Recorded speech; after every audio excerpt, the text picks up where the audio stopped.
Imani woke up alone in a motel room with no idea how she had gotten there. Her head was pounding, and the last thing she could remember was being abducted by two strangers in an SUV earlier that morning. Terrified and confused, she hurried home, her mind racing with fear. It was the first time she had ever experienced something like this. She returned hoping to find comfort and reassurance from her husband. But the moment she walked through the door, her sister-in-law confronted her. "Where have you been all this time? You were out cheating on your husband, weren't you?" Then she played a video showing Imani with an unfamiliar man. Shocked by what she was seeing, Imani turned to the one person she still believed she could trust in that house, her husband. He looked toward her and her sister-in-law with fury in his eyes. But the anger wasn't directed at his sister.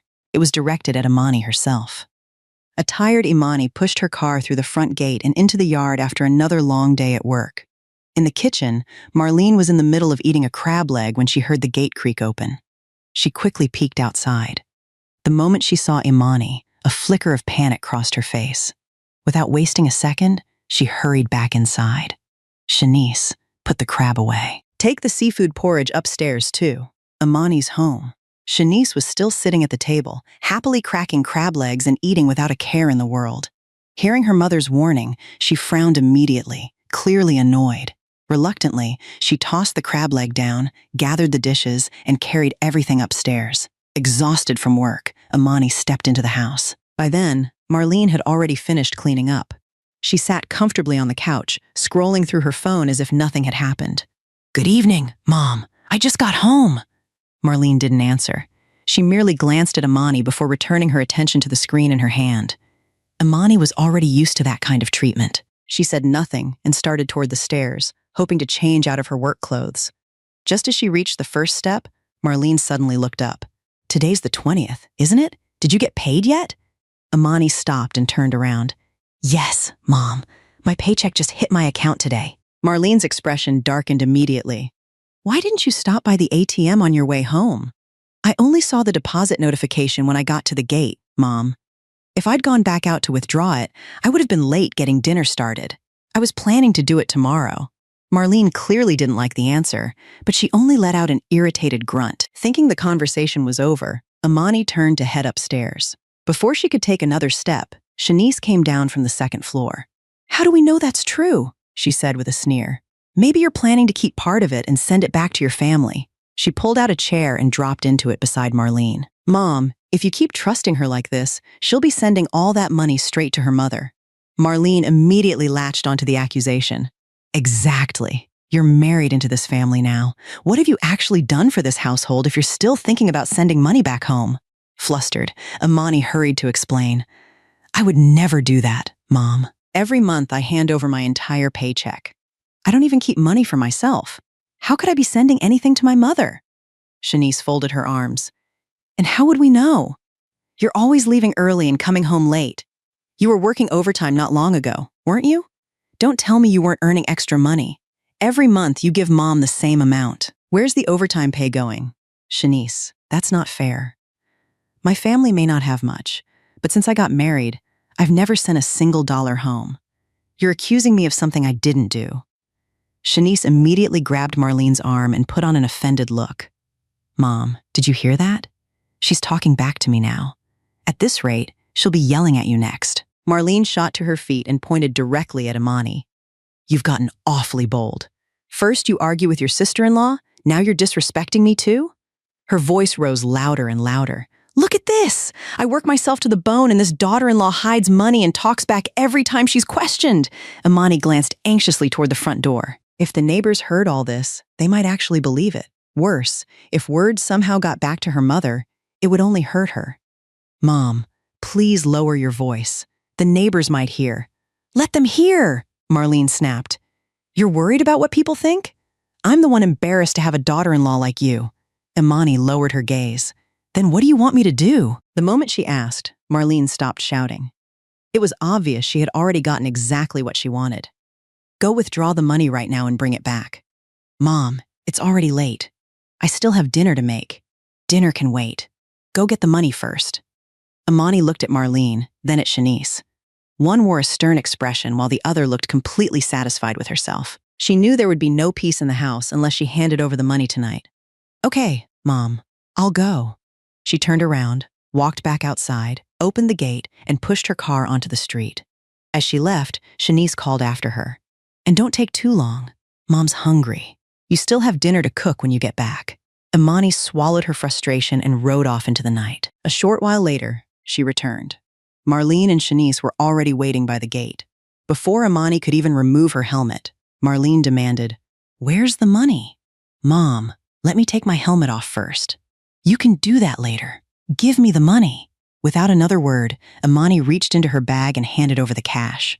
Marlene's eyes lit up immediately. She began counting every bill right there on the spot. Beside her, Shanice stared at the money just as eagerly. Neither of them seemed remotely embarrassed by their behavior. Imani watched them for a moment, let out a quiet sigh, then walked inside to start making dinner. It was nearly 7 o'clock before Desmond finally got home. Seeing Imani still cooking in the kitchen surprised him. Normally, by the time he got back, dinner was already prepared and waiting on the table. He stepped into the kitchen and looked at his wife. "Why are you running so late with dinner today?" Imani was standing over the stove, frying tofu. She had just turned to answer when Shanice's voice drifted in from the living room. Because she was out wandering around instead of coming straight home. Imani opened her mouth to protest, but Desmond barely seemed interested in hearing her side. He glanced back toward the living room, then turned to her. "Try to get home earlier next time, okay?" With that, he headed upstairs, leaving her standing there with her frustration and the half-finished meal. The moment he disappeared, Shanice raised her voice on purpose so Imani could hear every word. "I'm not waiting around all night for dinner." She stood up and stretched. "I'm going upstairs. Don't bother calling me when it's ready." She shot a look toward Marlene. Marlene immediately understood. "I'm going up too." At this rate, dinner won't be done until midnight. The two women exchanged satisfied glances before heading upstairs together, eager to finish the crab and seafood porridge they had hidden earlier. The next morning, as Imani was getting ready to leave for work, Marlene called out from the living room. "Imani, come here for a minute." Marlene was sitting comfortably on the sofa while Shanice lounged beside her, filing her nails. As soon as Imani walked over, Marlene handed her a sheet of paper. Curious, she took it and looked down. The list was filled with dishes, fried crab cakes, coconut shrimp, pan-seared mackerel, and several other elaborate recipes. Before Imani could ask what it was for, Marlene answered, "A few friends are coming over for dinner tonight. They'll be here around 7. That's the menu." Imani stared at the list in confusion. Most of the dishes were things she had eaten at company events but had never cooked herself. With so many items on the menu, she wasn't even sure where to start. "Mom, why don't we just order from a restaurant? I've never made these dishes before." The moment Marlene heard the word restaurant, her face tightened. "And waste all that money? Since when did you become so careless with spending?" Shanice stopped filing her nails and smirked. "She's not worried about the money. She's just too lazy to do the work." Marlene immediately jumped in. "Exactly. These aren't difficult dishes. There are recipes all over the internet. I ask you to help with one little thing and you start making excuses." "That's not what I mean, Mom. I really don't know how to cook these. I've heard enough. Leave work early, buy the ingredients, and have everything ready before my guests arrive. If dinner isn't on the table by 7, don't blame me for being upset." Knowing there was no point arguing, Imani quietly accepted the list. "Yes, Mom." She hesitated before speaking again. "Mom, what about the money for groceries?" Marlene's expression immediately soured. She hated spending money, but she had taken every dollar from Imani's paycheck the night before. With an annoyed sigh, she pulled several bills from her purse and tossed them onto the table. Some of the money scattered onto the floor. "I've already calculated everything. It should be enough." Imani looked at the bills lying on the floor. Fighting back her emotions, she bent down and picked them up one by one. "I'm leaving for work now." Marlene didn't respond. She simply watched her walk away. Behind her, Shanice's voice echoed through the house. "You spoil her too much, Mom. One day she's going to start acting like she runs this place." That afternoon, Imani managed to get permission to leave work 30 minutes early. Even then, it wasn't enough. She rushed from store to store, gathering ingredients, searching for spices, vegetables, seafood, and everything else on the list. By the time she finished shopping, the sky was already growing dark. She hurried home, carrying bags in both hands. When she reached the gate, Marlene was already waiting. "What took you so long?" she snapped. "It's 6 o'clock already." "My guests will be here in an hour. Were you planning to have them sit around waiting for dinner?" "Mom, there were a lot of ingredients. It took longer than I expected." Just then, Shanice strolled outside. "For a few dishes? Please." She probably stopped by her mother's house on the way. Marlene immediately turned back toward Imani. "You knew I had guests coming and you still had time to visit your family?" "No, Mom. I went straight shopping. Look at all this." Imani pointed at the bags packed with seafood, vegetables, and groceries. "I barely had time to finish buying everything." Marlene finally relented. "Then stop standing around and get inside. Dinner isn't going to cook itself." Imani quickly carried the bags into the kitchen. While she rushed to prepare the meal, Shanice went upstairs to change clothes and put on makeup. A little later, she came back downstairs looking ready for a night out. "Mom, I'm heading out for dinner with some friends. Do you have any cash?" Marlene reached into her purse and handed her some money. Shanice glanced at it, then casually pulled out a few extra bills for herself.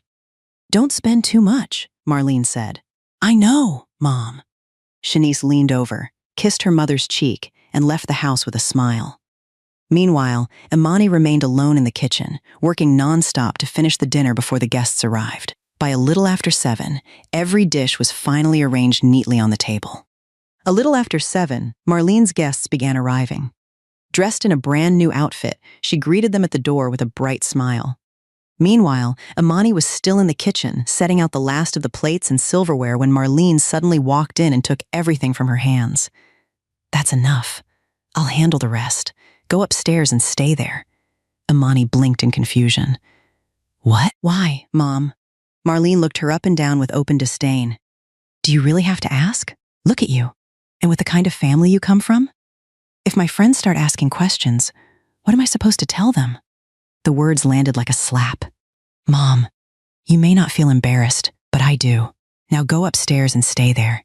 Imani felt the sting of humiliation rising in her chest. Still, she lowered her head. "Okay, Mom." As she turned away, Marlene called after her. "And don't come back downstairs." Alone in her room, Imani sat on the edge of the bed while tears gathered in her eyes. More than a year had passed since her wedding, and yet she had never truly felt like a member of this family. From the very beginning, Marlene had opposed the marriage. She looked down on Imani for being poor and constantly criticized her family. Marlene especially hated the fact that Imani's older brother had lost the use of his legs in a workplace accident. Unable to work and unable to start a family of his own, he still depended heavily on their aging mother. Marlene had argued fiercely against the marriage, but Desmond insisted on marrying Imani, and eventually the wedding went forward. On their wedding night, while Desmond was asleep after drinking too much, Marlene and Shanice quietly carried away the wedding money. They claimed they were only keeping it safe because the newlyweds were too young to manage finances responsibly. Imani had wanted to object, but she was a new bride and didn't dare argue. The next day, she told Desmond what had happened. He went to speak with his mother, but when he came back, he simply smiled and said, "Mom's keeping it for us. It'll be safer with her. If we ever need it, she'll give it back." Deep down, Imani knew they would never see that money again. After that, Marlene demanded both her paycheck and Desmond's every month, claiming she needed it for household expenses. They were allowed to keep only a little spending money. Since getting married, Imani hadn't been able to save a single dollar. Even buying medicine or a small gift for her mother required permission. Every request was met with endless questions before being dismissed as unnecessary. She had asked Desmond many times about moving out, but he always hesitated. He insisted they were better off staying with his mother, especially since his father had passed away years ago and Marlene only had one son. Things became even worse when Shanice moved back home after her divorce. She left her children with her ex-husband and rarely asked about them. She didn't work. Most days, she either criticized Imani around the house or went out spending money. Sometimes she wouldn't return until the early hours of the morning.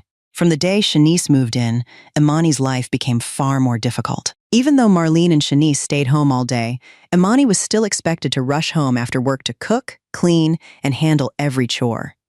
Shanice even complained that the sound of Imani's car gave her headaches, forcing Imani to turn off the engine outside and push the car through the gate by hand every evening.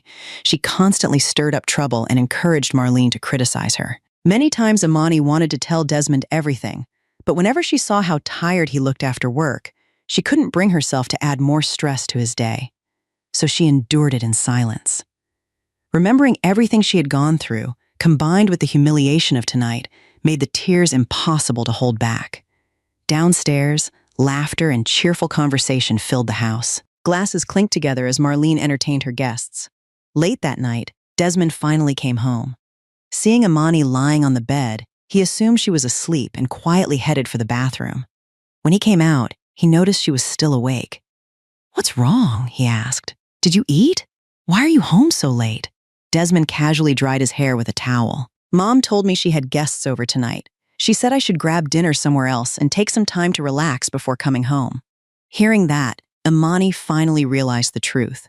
Marlene had planned everything. She had made sure her own children were taken care of while leaving Imani behind to cook, clean, and serve everyone. To Marlene, she wasn't family. She was nothing more than free labor. Tears filled Imani's eyes again. She wanted to tell Desmond everything, but before she could speak, he had already fallen asleep. Exhausted from work, he was snoring softly within minutes. Imani sat alone in the darkness, crying quietly through the night. One evening, as usual, Imani finished cleaning up the house and hanging everyone's laundry out to dry before finally returning to her room. She sat on the bed, folding the clean clothes and organizing them before putting them away. Across the room, Desmond was completely absorbed in a game on his phone. Every now and then, a curse slipped out as he argued with other players through his headset. Suddenly, the bedroom door flew open. Shanice stormed inside and threw a dress straight at Imani. "Are you deaf or something?" she snapped. "I told you this dress had to be hand-washed. Why did you throw it in the washing machine? Look at it now." Startled by the sudden outburst, Imani stared at the dress for a few seconds before taking a closer look. A few loose threads were sticking out from the fabric. "I'm sorry," she said quickly. "I must not have noticed and accidentally put it in with the rest of the laundry." That answer only made Shanice angrier. "Are you blind too? That tear has been there forever. Do I have to teach you every little thing? Or should I stand in front of you and repeat myself 10 times before you remember?" "I'm sorry. It only got damaged a little. Nobody will even notice when you're wearing it." "A little?" Shanice raised the dress and shook it in front of her face. "You call this a little? Maybe nobody else will notice, but I will. Are you trying to make me look stupid?" Without giving Imani a chance to respond, she continued unloading one complaint after another. Sitting nearby, Desmond had been in the middle of an intense match. The argument was becoming impossible to ignore. Irritated, he lowered his phone and looked over. "Come on, Shanice. It's just a dress. You're making too big a deal out of this. If it's damaged, buy another one. I'll tell Imani to be more careful next time." Shanice spun toward him immediately. "Easy for you to say. Do you even know how much this dress costs?" She crossed her arms. "Your wife's entire monthly paycheck probably wouldn't cover it." Desmond paused. For the first time, his attention shifted away from the game. "Wait a second. That dress costs more than Imani makes in a month?" Shanice immediately realized she had said too much. Ever since moving back in after her divorce, she had claimed she was staying with the family to help out around the house. In reality, she rarely lifted a finger. She didn't work, spent most of her time going out, and somehow always had money for expensive clothes, makeup, and designer accessories. Every one of those purchases came from sweet-talking Marlene into giving her cash. "Well," Shanice stammered, suddenly unable to find the right words. Desmond frowned. "Shanice, where exactly are you getting money for things like that?" The more he thought about it, the stranger it seemed. He leaned forward. "Seriously, where's all this money coming from?" Imani stayed completely silent. She knew better than to involve herself in an argument that had nothing to do with her. Just as Desmond was about to press further, voices from upstairs had apparently carried through the house. A moment later, Marlene appeared in the doorway. "What is going on up here?" she demanded. "It's late. Do you all want the neighbors thinking this family fights every night?" The instant Shanice saw her mother, relief flashed across her face. She hurried over and grabbed Marlene's arm. "Mom, look what your wonderful daughter-in-law did." She held up the dress dramatically. "She threw this in the washing machine and ruined it." How am I supposed to wear it now? Marlene barely glanced at the dress before marching straight toward Imani. Again? You can't do a single thing properly, can you? Her finger pointed accusingly at her daughter-in-law. Since the day you came into this family, what have you actually done, right? Sometimes I really wonder why I ever agreed to let Desmond marry you. Imani lowered her head and said nothing.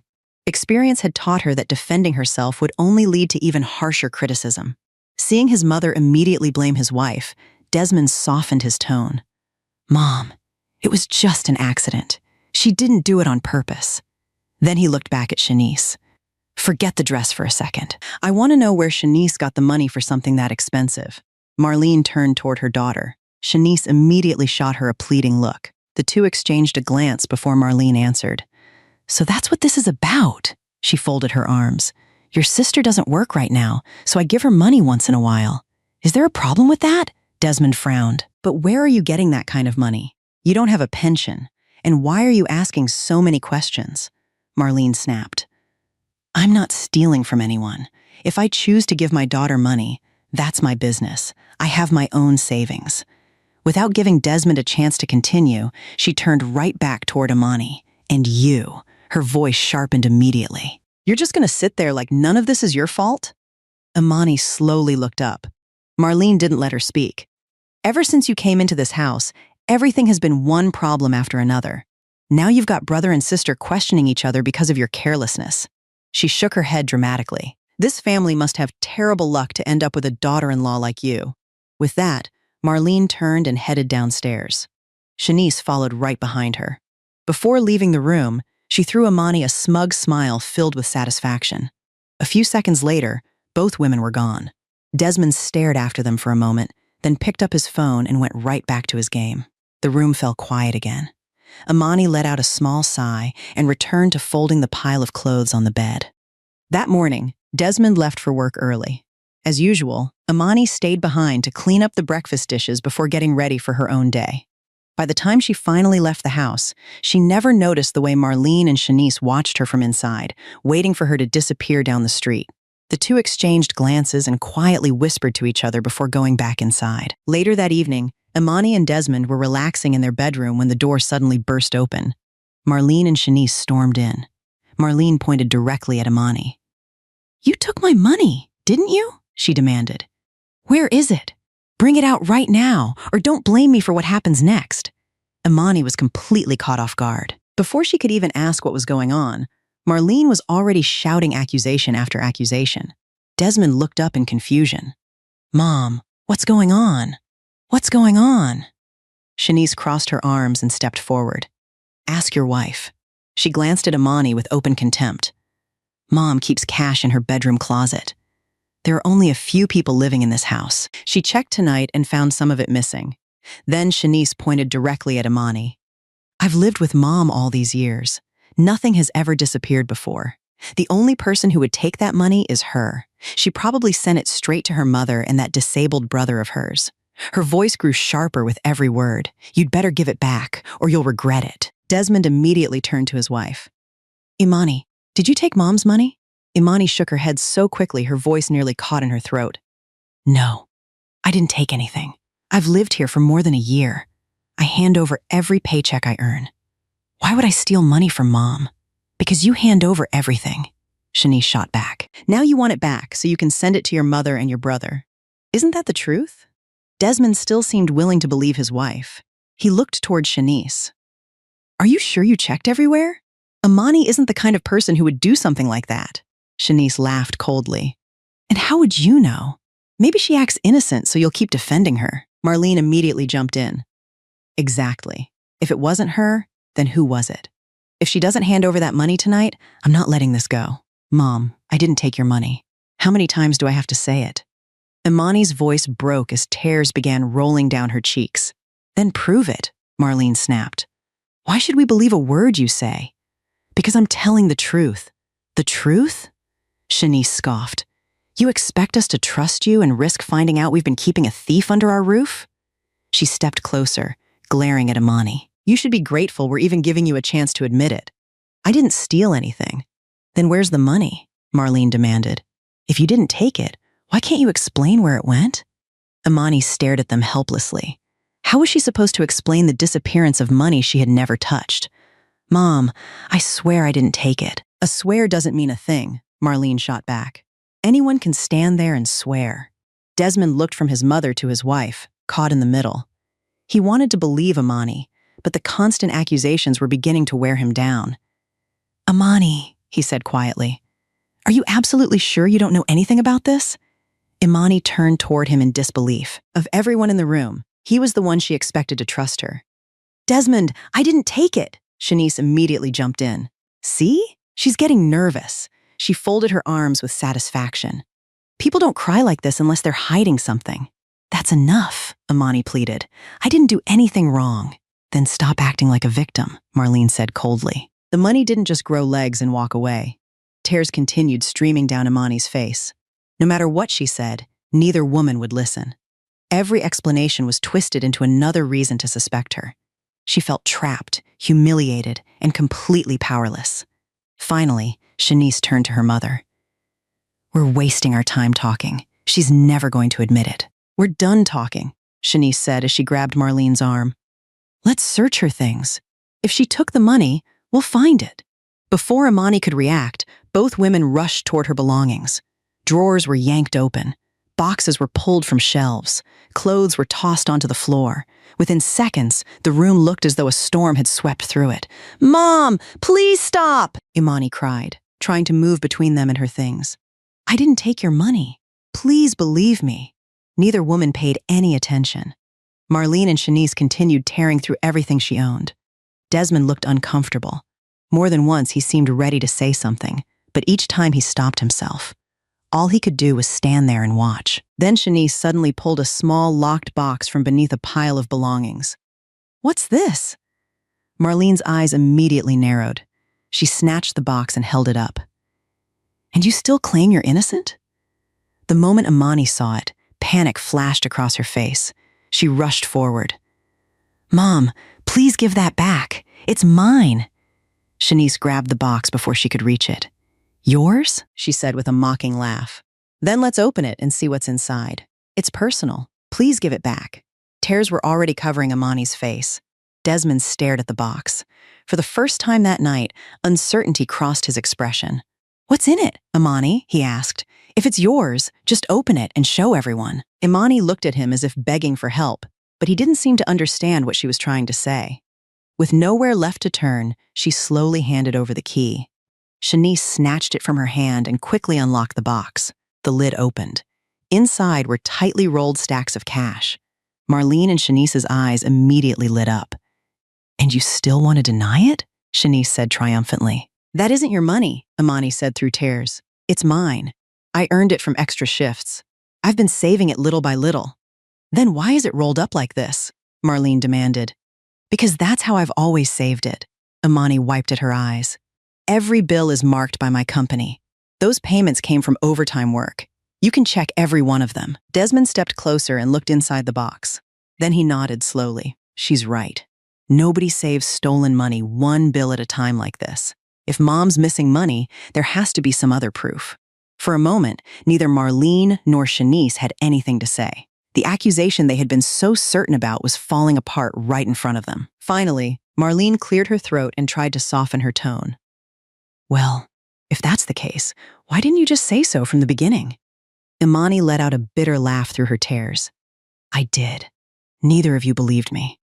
Reluctantly, Marlene and Shanice left the room. Even though neither of them wanted to admit defeat, they had no choice. The accusation had failed. The moment they were gone, Imani wiped her face and slowly knelt down to clean up the mess scattered across the floor. Clothes, boxes, and personal belongings were everywhere.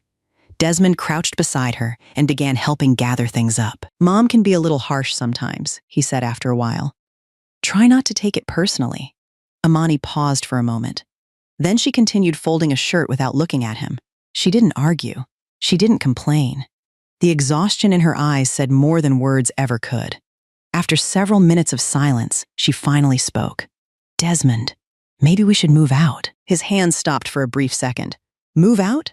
Somewhere nearby. It doesn't have to be far." She lowered another folded shirt into a drawer. "I'm tired. I really am. Desmond immediately looked away and busied himself with picking up more things. Let's not rush into that. I'm serious. I know. He forced a small smile. Just give me some time to think about it. Then think about it soon, okay? Imani said quietly. Please, I will. Outwardly, Desmond sounded reassuring, but deep down, he had no intention of leaving. His mother lived alone. He had grown comfortable in the house. The thought of moving somewhere else felt like more trouble than it was worth. For now, the easiest solution was to say whatever would calm Imani down and hope she eventually stopped bringing it up. Imani nodded and returned to cleaning the room, believing her husband would at least consider what she had asked. Desmond said nothing more. The subject quietly faded away, just as he hoped it would. Before Imani had a chance to forget about it, something unexpected happened. Desmond was involved in a traffic accident on his way to work. He broke one arm and had to wear a cast. The doctor told him he would need to stay home and recover for at least a month. When Marlene heard the news, she immediately flew into a rage. "I'd kill whoever did this to my son!" she shouted. But when she learned that Desmond had simply lost control and fallen on his own, her attitude quickly changed. "Never mind that now," she said. "Just stay home and focus on getting better. Don't even think about work until you're fully recovered. I'll take care of you." Worried that her husband might feel guilty about being unable to work, Imani spoke up as well. "Don't worry about anything, Desmond. Just stay home and rest. I'll handle everything." Hearing both women say that, Desmond finally felt reassured. He nodded and agreed to focus on recovering. Only after staying home all day did Desmond begin noticing things he had never paid attention to before. Every day, Imani went to work, came home, and immediately started taking care of the house. She cooked, washed dishes, did laundry, cleaned, and handled nearly every chore for the entire family. Meanwhile, Marlene spent most of her day walking in and out of rooms. Even though she had plenty of free time, she rarely helped her daughter-in-law with anything. What surprised Desmond even more was Shanice. She didn't work at all. Most mornings, she slept until 10 o'clock before finally getting out of bed. When she did wake up, she casually sat down and ate the breakfast Imani had prepared for everyone, sometimes complaining that the food wasn't good enough. After breakfast, she made no effort to do anything productive. She simply went back to her room, lay on her bed, scrolling through Facebook, posting pictures, texting friends, or chatting on the phone for hours. By lunchtime, she would come downstairs and eat the meal Imani had already prepared. Once she finished eating, she often went right back to sleep. If she wasn't sleeping, she was getting dressed up to go out somewhere. Her life looked more like that of a pampered socialite than someone living under her mother's roof. The contrast between Shanice's comfortable lifestyle and Imani's constant exhaustion couldn't have been clearer. Watching his wife work from morning until night, Desmond felt something he hadn't felt before. For the first time, he realized just how much she had been carrying on her shoulders all this time. So many things had happened right in front of him, yet he had never truly seen them because he was always busy with work. The more Desmond watched, the more guilty he felt. One evening, after Imani had finally finished all the housework and returned to their room, he looked at her differently than before. The exhaustion on her face was impossible to miss.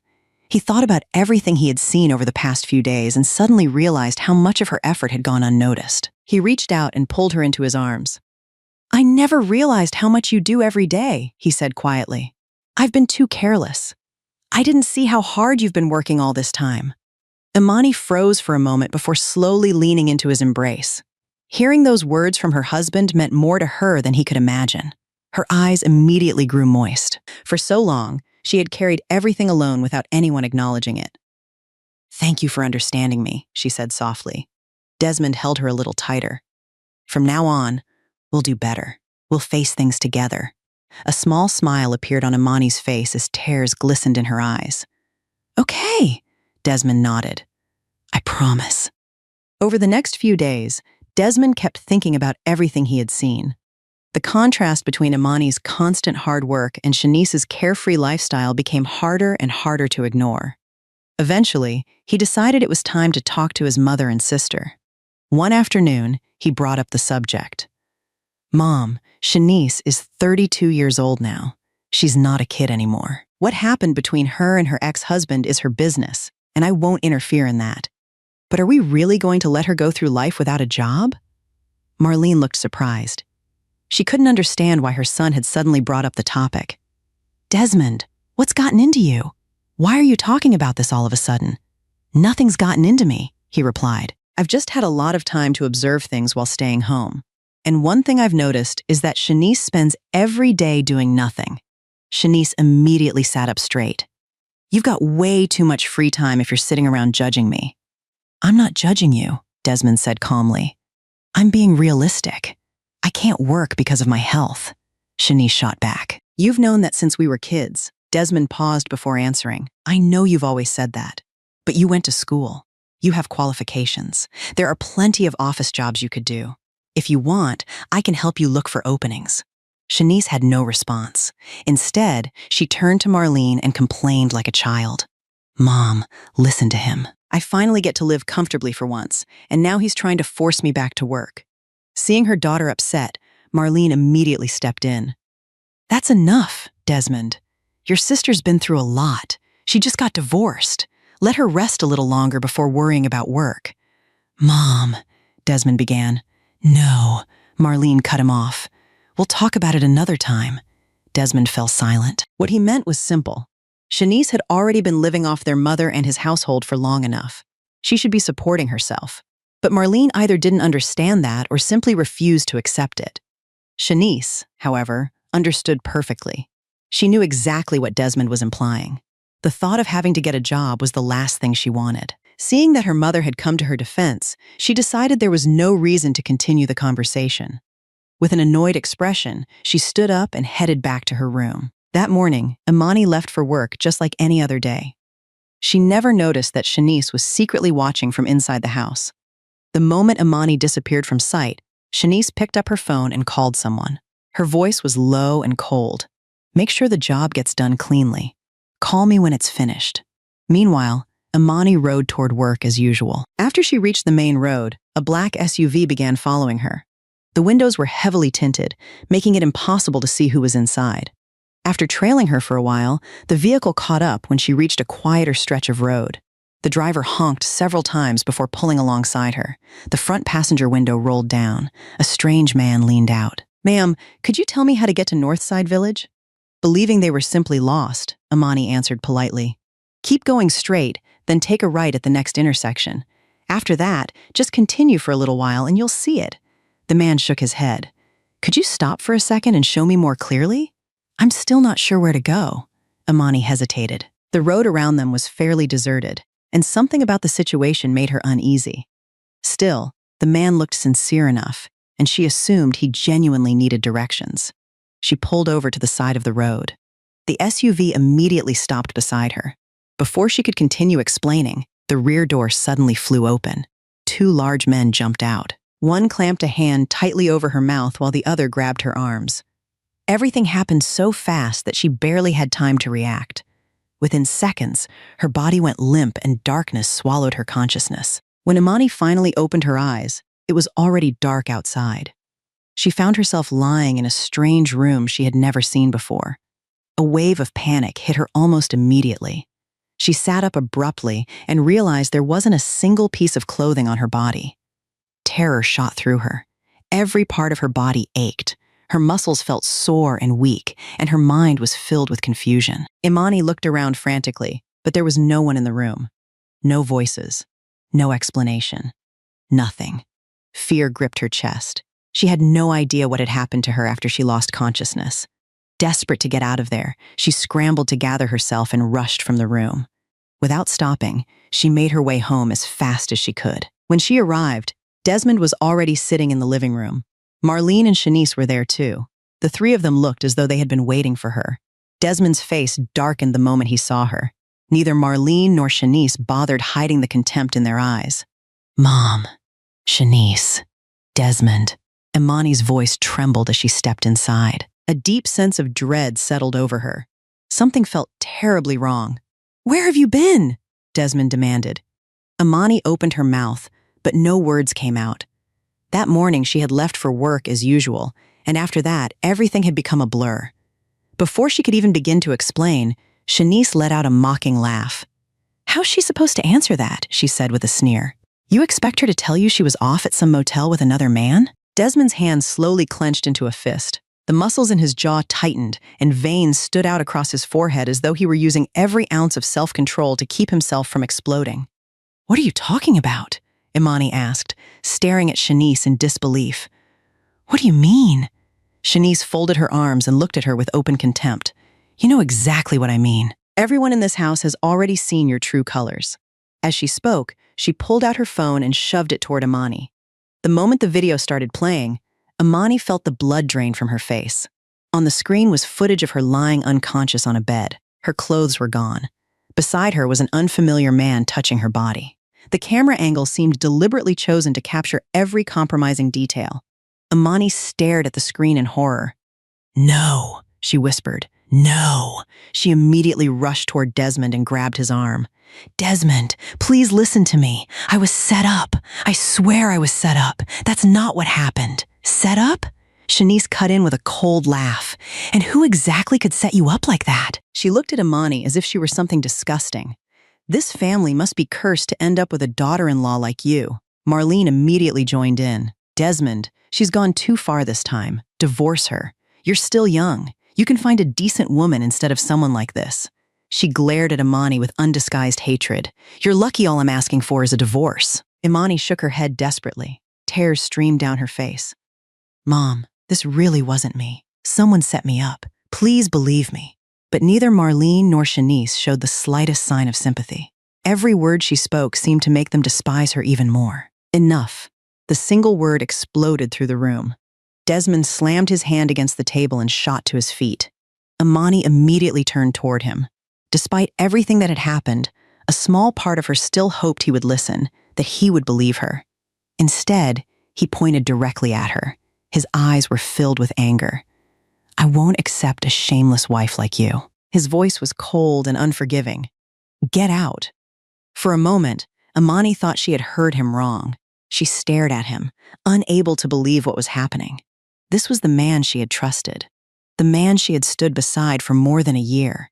Yet the way he looked at her now was no different from the way someone would look at an enemy. "Desmond," she whispered, "please let me explain. Don't make me say it twice." His voice was even harsher than before. Imani opened her mouth again, wanting to beg him one last time, but the look in his eyes stopped her. There was no trust left there. No doubt, no hesitation, only anger and disgust. A crushing sense of injustice rose inside her. She looked from Desmond to Marlene and then to Shanice. Not a single person was willing to stand by her. Instead, they all wanted her gone. Suddenly, she felt foolish. Foolish for all the years she had endured. Foolish for believing this family would one day accept her. Without another word, she turned around and walked toward the door. Each step felt heavier than the last. Then she left. After leaving the house, Imani drove without any destination in mind. The road stretched endlessly ahead of her, but she barely noticed where she was going. Her thoughts were consumed by everything that had happened. The memories of the past year drifted through her mind one after another. The small moments of happiness, the countless humiliations, the endless effort she had poured into being a good wife and daughter-in-law. No matter how hard she tried, she still couldn't believe Desmond had just thrown her out of the house. Suddenly, a loud horn blasted beside her, pulling her back to reality. A black SUV pulled up alongside her car. The rider wore a full-face helmet that completely hid his identity. He glanced toward her window and shouted, "What kind of driving is that? Are you trying to get yourself killed?" Before Imani could react, the motorcycle sped ahead and disappeared into traffic. His words lingered in her mind. A strange feeling crept over her. Something wasn't right. Her eyes lifted toward the road ahead. In the distance, she saw a large truck moving in front of her. Then she noticed something that made her blood run cold. The truck suddenly accelerated and moved directly into her lane. Instinctively, Imani gripped the steering wheel tighter. The distance between them closed rapidly. Everything happened in a blur. A deafening crash echoed through the night. Her car spun violently. Metal twisted. Glass shattered. The last thing Imani saw was a flash of headlights before darkness swallowed her once again. When Imani opened her eyes again, she found herself lying in a hospital bed. IV lines were attached to her arm. Sitting beside the bed was a man who appeared to be around 30 years old. He was resting his chin on one hand, nodding off in his chair. He was handsome and carried himself with a natural confidence. Dressed entirely in black, he looked strangely familiar. Then Imani suddenly remembered. He was the motorcycle rider who had shouted at her on the road before the accident. Only then did she fully remember what had happened. No, not an accident. Someone had deliberately tried to cause it. Yet despite everything, her body seemed completely unharmed. That surprised her for a moment. Then the memories of the previous day came flooding back, and tears began rolling down her face again. Awake already? The man had opened his eyes and was looking directly at her. Embarrassed, Imani quickly turned her face toward the wall and wiped away her tears. "Were you the one who brought me here?" she asked quietly. "Thank you." The man smiled. "You owe me 2 lives." "2? The first time, you were driving all over the road and almost crashed into me. The second time, you drove straight toward that truck. Luckily, the driver managed to brake in time, and I was the one who brought you to the hospital afterward. So that's 2 lives."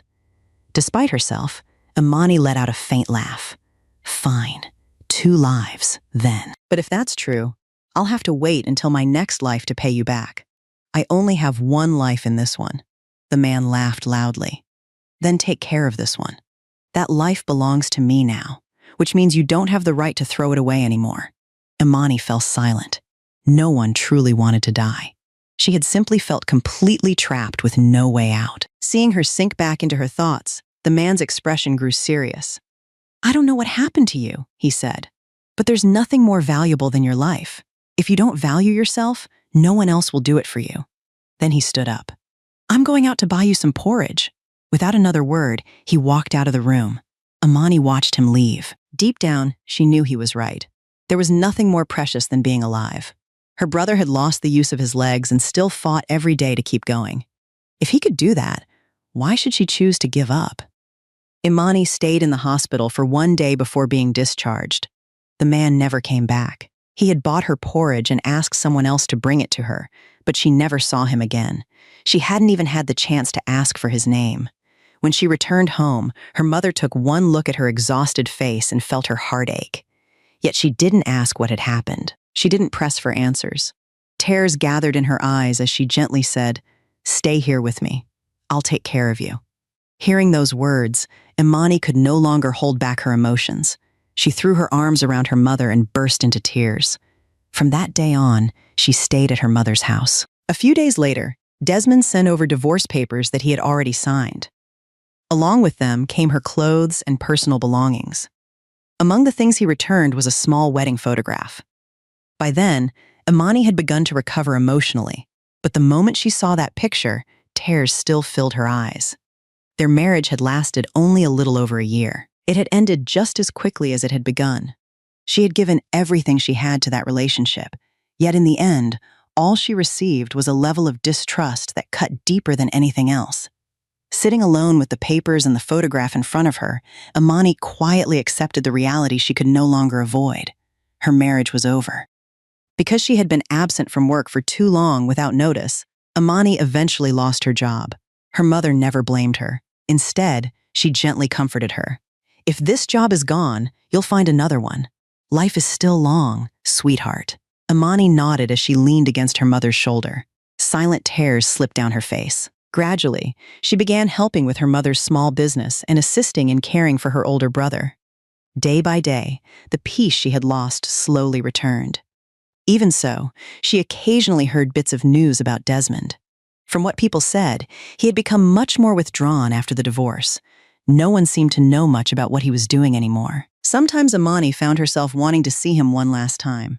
Not because she wanted him back, but because she still wanted him to hear the truth about what had happened that day. Yet whenever those thoughts surfaced, another question followed. Would it even matter anymore? The answer never seemed clear. And because of that, she remained caught between wanting closure and wondering whether it was already too late. After staying with her mother for another 2 months, Imani was introduced to a job at a company in the city through a friend. Her mother encouraged her to take the opportunity. Imani spent a long time thinking about it. Leaving would mean moving away from her hometown, away from her mother and her brother. But when her mother told her that sometimes people needed a new environment to move forward, Imani realized she was right. In the end, she agreed. The company worked regular office hours. Everything in the city felt unfamiliar to her. She didn't know many people, and she had always been a quiet, reserved person. Other than going to work every day, she usually stayed alone in her rented room. The boarding house was filled with college students. She was the only working adult there, so she rarely spoke to anyone. Most days, she simply kept to herself. One rainy day, Imani was riding home through the downpour after work. As she approached the entrance to the alley leading to her boarding house, a man suddenly staggered out from the alley and grabbed hold of her vehicle. His entire body was soaked from head to toe. Even in the dim light, she could clearly see blood running from a wound on his head, staining part of his face red. Startled, Imani quickly stopped. The man clung to her vehicle and looked at her desperately. "Please help me. I can't go to a hospital." Imani froze. Ever since the incident where she had stopped to help strangers and ended up trapped in a nightmare she could never explain, she had become much more cautious in situations like this. Before she could decide what to do, the man lost his strength and collapsed onto the road. Alarmed, she hurried over and knelt beside him. As she turned him over, she suddenly recognized his face. It was the man who had saved her life, the man she owed 2 lives to. Without thinking any further, she helped him back to her room. He remained unconscious, but he was still breathing. Imani laid him on a mat on the floor, removed his soaked boots, and wiped away the rainwater mixed with the blood that had already stopped flowing from his wound. It was late that night before he finally woke up. "Water," he muttered repeatedly. "Please, water." Imani quickly brought him some and helped him drink. After resting for a while, he finally became fully conscious. "Thank you," he said with a faint smile.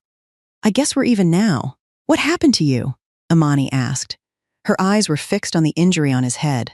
The man smiled slightly. "You don't want to know." Understanding the meaning behind his words, Imani nodded and didn't ask any more questions. "Can you go home now?" she asked. "Or do you want me to help you get there?" The man looked at her hopefully. "Or maybe, you could let me stay here tonight?" "No." The answer came out louder than she intended. Realizing it, Imani quickly softened her tone. "I'm a woman. You're a man. We can't stay in the same room overnight. What if someone sees us? What would people think?" The man glanced outside. Rain was still pouring heavily. He put on a pitiful expression. "It's raining like this and you're really going to send me out there?"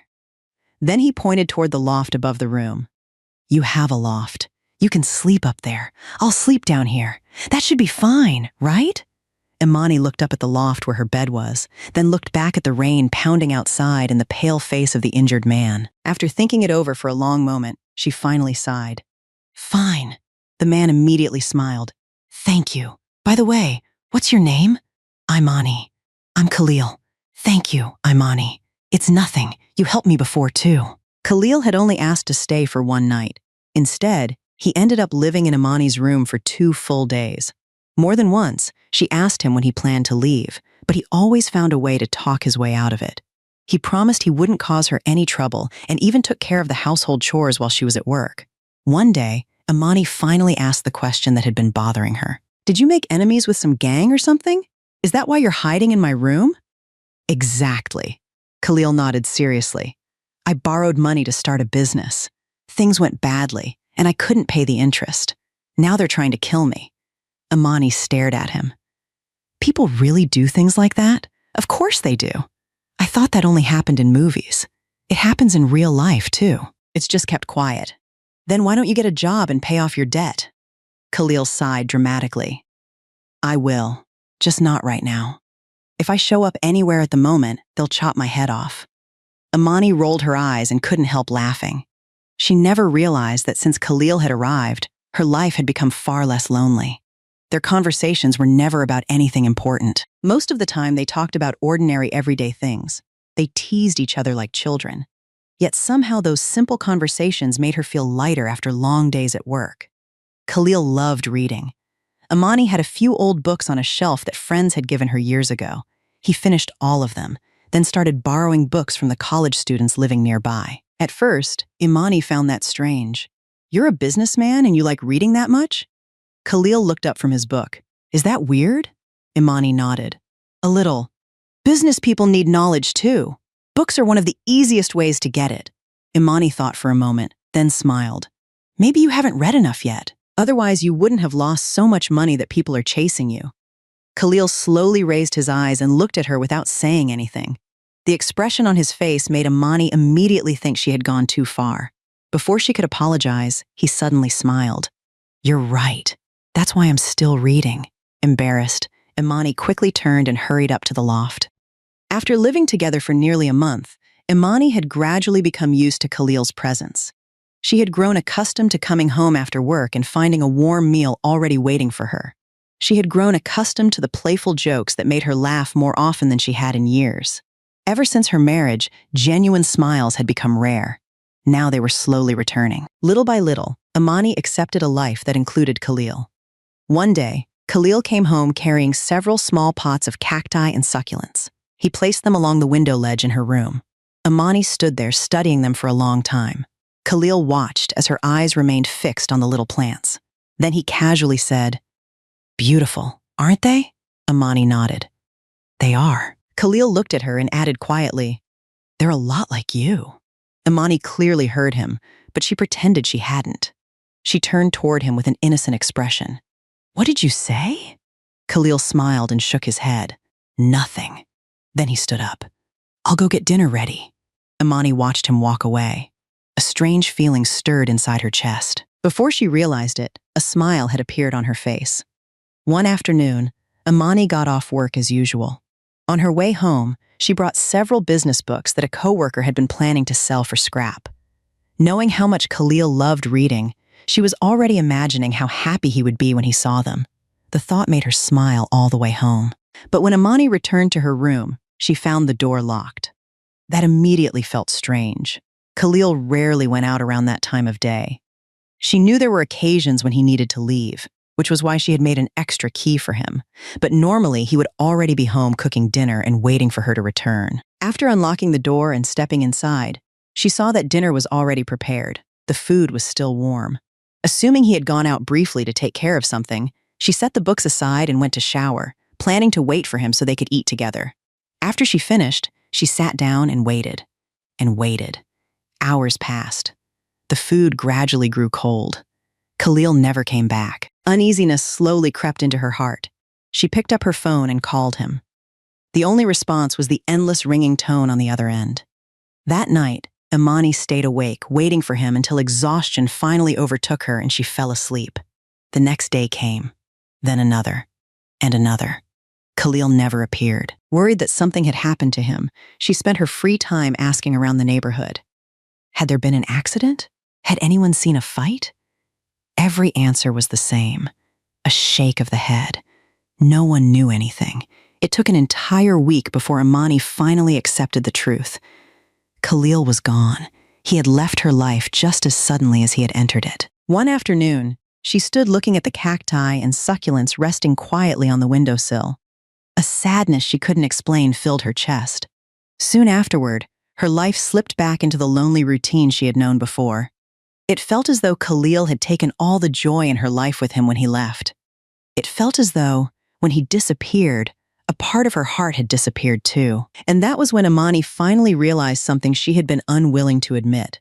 Somewhere along the way, she had fallen in love with him. Imani wanted to know the truth. She wanted to know why she had been set up that year. Why there had been a video that made everyone misunderstand her. Why she had been treated the way she was. For more than a year after it happened, she had thought about clearing her name many times. But when Desmond sent her the divorce papers, she had lost all motivation to keep fighting. Now, after seeing Shanice with that man, she was determined to get answers. Gathering all her courage, Imani walked into the coffee shop and headed straight toward the table where her former sister-in-law was sitting. Shanice looked surprised when she saw her, but quickly recovered. "Well, if it isn't my sister-in-law," she said with a smirk. "Actually, former sister-in-law now." Ignoring the mockery, Imani got straight to the point. "Shanice, why were you with that man? He's the man from the video. Don't tell me you don't remember him." A flicker of uneasiness crossed Shanice's face. She glanced away before answering. "So what if I was with him? Am I not allowed to be?" Imani stared directly at her. "Were you working with him back then? Were the two of you the ones who set me up?" Shanice immediately snapped. "What kind of nonsense are you talking about? Why would I waste my time setting you up? You're the one who did something wrong to my brother, and now you're trying to blame me? Anger rose inside Imani. She looked from Shanice to the man sitting across from her, who seemed to be enjoying the entire scene. You tell me, she said. You worked with her to frame me, didn't you? The man gave her a crooked smile. Careful there, little lady. False accusations can land people in jail. Don't go around saying things you can't prove. Imani wanted to keep arguing, but she knew she had nothing that could prove what she was saying. In the end, she left carrying nothing but frustration. After returning home, the more Imani thought about it, the more upset she became. In the end, she decided to go back to her hometown for a few days and try to uncover the truth about what had happened years earlier. She went to the motel where she had been taken that night and asked if they could retrieve the security footage. But too much time had passed. The recordings from that year had long since been deleted and were no longer available. Imani felt crushed. That footage had been the closest thing she had to proof that could clear her name. She left the motel feeling defeated. As she drove away, her mind was so full of thoughts that she barely paid attention to the road. Suddenly, the sound of a horn snapped her back to reality. A motorcycle pulled up beside her. Something about it felt familiar. The rider was dressed all in black and wore a full-face helmet that completely covered his face. Then she heard a voice. What kind of driving is that? Are you trying to get yourself killed? The words hit her instantly. The same voice, the same tone, the same sentence. Imani finally realized who the rider beside her was. She slammed on the brakes. The motorcycle stopped too. Without waiting another second, she rushed toward him and lifted the dark visor of his helmet. Behind it was a familiar face. Warm eyes. A gentle smile. Khalil. Imani could hardly believe what she was seeing.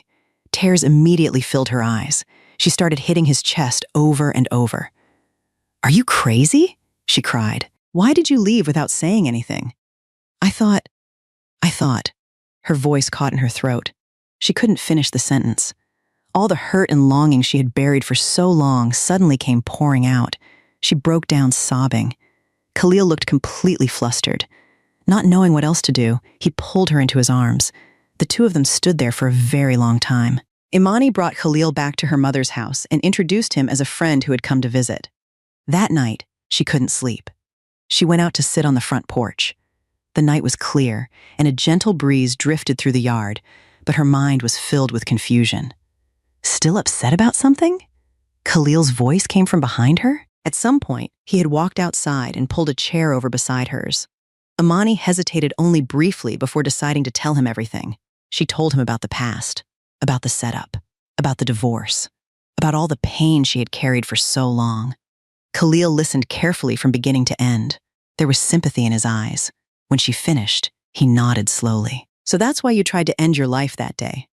Imani gave a sad smile. Pretty foolish, wasn't it? Khalil lowered his head and remained silent for a moment. After a while, Imani looked at him. What about you? She asked. Why do you keep appearing and disappearing like that? Khalil smiled faintly. Then he finally told her the truth. He had never been hiding from loan sharks. Someone had actually been trying to kill him. More surprisingly, he wasn't an ordinary businessman. His father was the chairman of a large corporation and intended for him to inherit the company. But several major shareholders believed he was too young and inexperienced to take over. If Khalil inherited his father's position, he would hold the largest share of power in the company. Among those opposing him was one man who desperately wanted the chairman's seat for himself. That man had arranged for people to eliminate Khalil. During the months he stayed in Imani's apartment, he had secretly been gathering evidence and building a case against him. He was trying to expose the conspiracy, regain the trust of the shareholders, and claim the position that rightfully belonged to him. Back then, I didn't tell you the truth because I was afraid you'd worry about me, Khalil said. And if you tried to find me, they could have used you against me. Imani lowered her eyes. For a moment, she felt painfully small sitting beside him. His world seemed so far above her own. Thank you, Khalil continued quietly. Those 3 months in your apartment gave me the time I needed. Because of that, I was able to turn everything around and prove myself to the shareholders. Imani forced a small smile. I owed you too. After that, neither of them spoke. They sat together beneath the moonlight, each lost in their own thoughts. The next morning, Khalil said he had something to take care of and left early on his motorcycle. He didn't return until around noon. After lunch, while helping Imani wash dishes and clean up, he leaned closer and spoke quietly. "Come with me somewhere this afternoon." Imani looked at him in confusion. "Where are we going?" "Just come," Khalil replied with a mysterious smile. "You'll find out when we get there." Imani wanted to ask more questions, but he had already gone upstairs. Later that afternoon, she followed through on his request and climbed onto the back of his motorcycle. They rode for quite a while before something began to feel familiar. Eventually, Imani realized where they were headed. It was the road leading to Desmond's house. "Khalil, where are you taking me?" she asked nervously. "To your former husband's house." "Why?" "Because you still have unresolved pain from the past, don't you?" Khalil said calmly. "I'm going to help you settle it once and for all." Imani fell silent. She had no idea what he was planning, yet somehow his words made her feel strangely reassured. When they arrived, the motorcycle stopped in front of a very familiar house. She had lived there for more than a year. Too many memories were tied to that place. Khalil walked up and rang the doorbell. The person who opened the door was Marlene. The moment she saw Imani, her expression darkened. "Why are you here?" she snapped. "Haven't you done enough damage to this family already?" Imani remained silent. Even now, she still felt uneasy facing her former mother-in-law. Sensing that, Khalil stepped forward. "We're not here to cause trouble, ma'am. We're here to clear up some things that were left unresolved." "There's nothing to clear up," Marlene shot back. "You can both leave." At that moment, Desmond's voice came from inside the house. "Mom, who's at the door?" "Nobody," Marlene quickly answered. "Just someone asking for directions."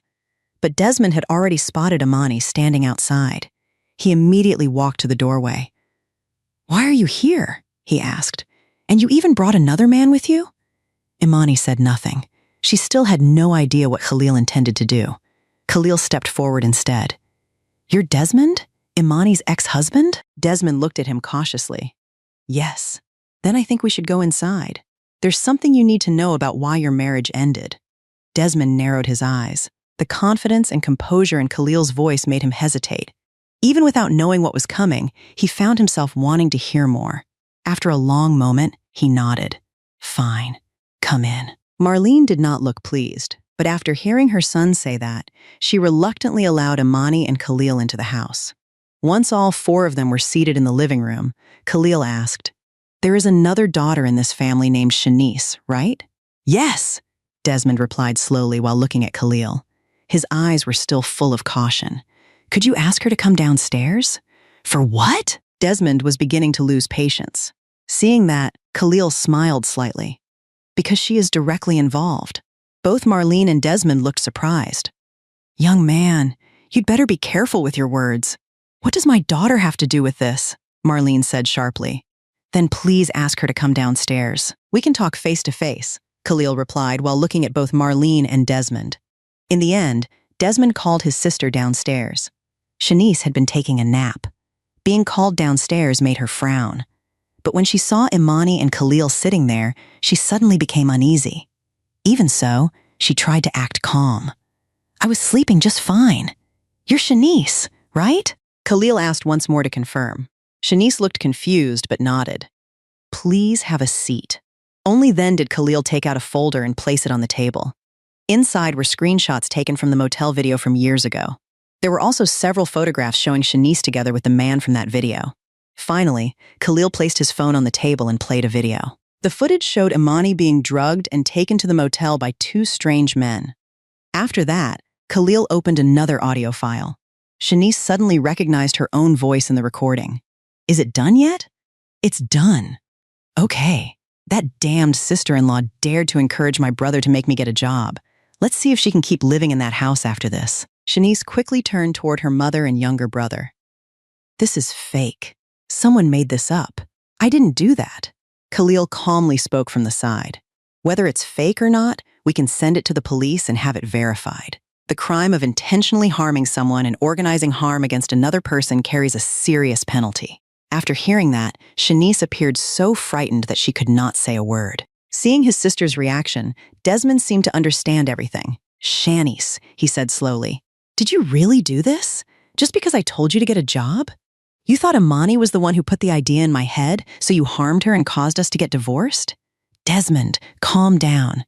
Shanice said she didn't do it. You have to trust your sister, Marlene said as she grabbed her son's arm, trying to stop him. But Desmond shook her hand away. Mom, they've brought evidence and are confident enough to have it verified by the police. There's nothing left to doubt. His voice grew louder. You've spoiled Shanice to this point. Because of that, I lost my wife. Don't you realize that even now? Desmond almost shouted the words. He raised both hands and held his head. He looked completely devastated. Back then, because of one video, he had rushed to divorce his wife without ever trying to verify the truth. Marlene fell silent when she saw her son like that. Tears filled her eyes as she looked at the daughter she had spoiled for so many years. As for Shanice, she could not find another word to say. She stood quietly in a corner, too ashamed to lift her head. Desmond then looked toward Imani, who had been sitting silently the entire time. Imani, I'm sorry. Desmond, Khalil interrupted gently. We didn't come here because we wanted to send Shanice to prison. We only came to restore fairness and let everyone know the truth. He paused before continuing. As for you and Imani, that is a matter between the two of you. At that point, Khalil hesitated for a moment and looked toward Imani.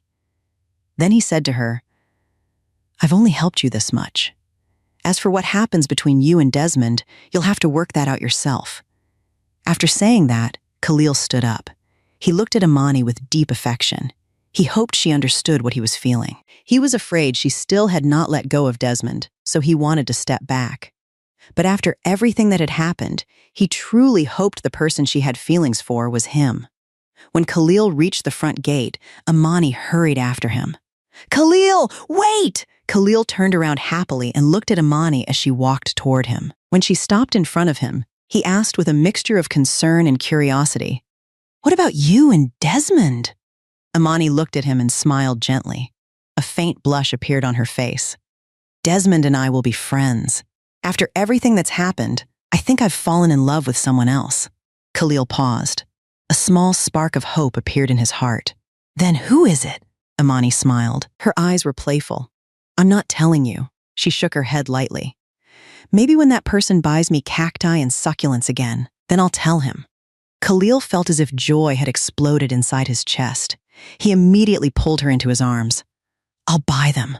I'll buy you a whole garden full of cacti and succulents.